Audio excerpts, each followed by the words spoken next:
Good evening for just a talk, just a conversation. I heard from a friend of mine just now that her son committed suicide. And it's the third or fourth person that I've known in the last couple of years that has chosen that for a way of dealing with things, for finding some sense of freedom or release from this world and its sometimes overwhelming conditions. When something like that happens, my biggest desire is to have just been there for a moment and to try and hold on to somebody like that, to just give them a hug and hold them, to remind them that these things pass, that in life there's something much more beautiful to be found, and to take the patience and to do the work to find it. Vivekananda says that freedom of the mind is a delusion, and unfortunately we're so attached to mind, we're so identified with our thoughts and our way of thinking and our ideas, and within the mind come all of our concepts of our past and our present and our future, and we live there in that mind, and we look for our answers there and our fulfillment there. But Vivekananda says very clearly that freedom of the mind is a delusion. It can't be found there. He says, how can the mind be free when it is controlled by and bound by law, which means the law of causation, the law of habit, the law of karma, that as we do an experience in this world, it leaves markers in the mind that determine how we think about the present in the future.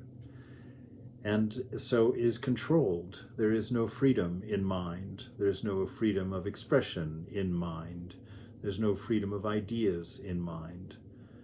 That every idea is directly related to the one before it, and the one coming will be related to it. So you can't look for freedom in your mind.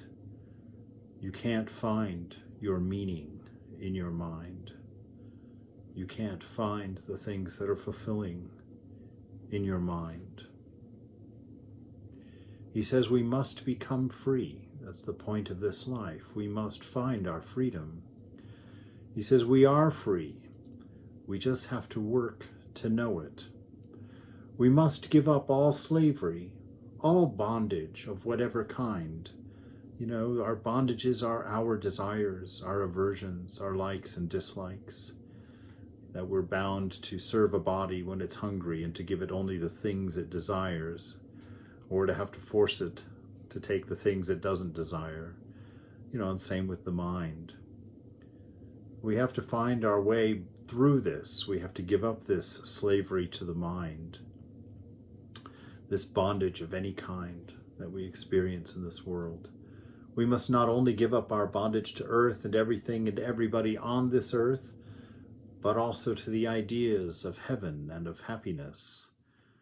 That any ideas that we find out there that we have to run for, or things that are outside of ourselves that we're looking to for fulfillment, that's bondage, that's slavery. Anything outside of yourself that's necessary for you to be whole, for you to be content, for you to be happy, for you to be successful in life.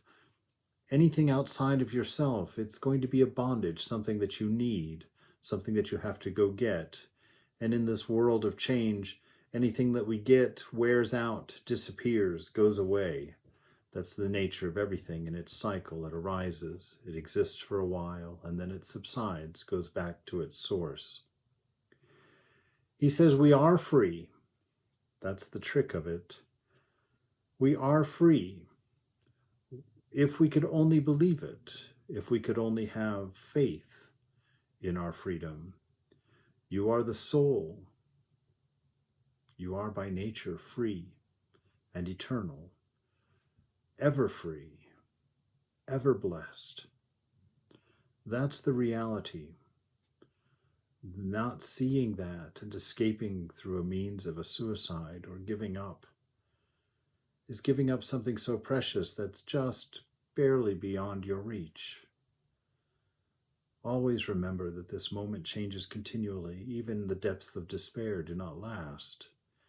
The heights of joy do not last. Let one remind you of the other, and be free of both of them. He says everything in time and space and causation is bound because of the fact that it is within causation, because it does have to follow the rules of nature, the laws of physics. But he says you, that soul, that self that's behind thought, behind mind, behind your personality, that observer of life, in that you are free. He says that you in your true nature are beyond space, beyond time, beyond causation. That which is bound is nature, not the soul, not the self.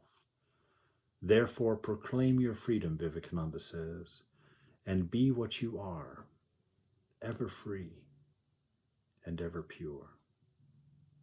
This is your nature. Don't believe the story of the mind if in this moment you feel dejected or broken, if you feel like there's no hope and no answer. Don't give up. There is in you something worth working for, worth enduring for. There is a nature and a gift in you, worth all of the pain of life, worth all of the struggle of living. There is a golden gem in you. Hold on to that, my friend. Don't give up too soon. Go forward. Find your freedom. It's yours by birth. You are an heir to these things, not a beggar for these things. Insist on it for yourself.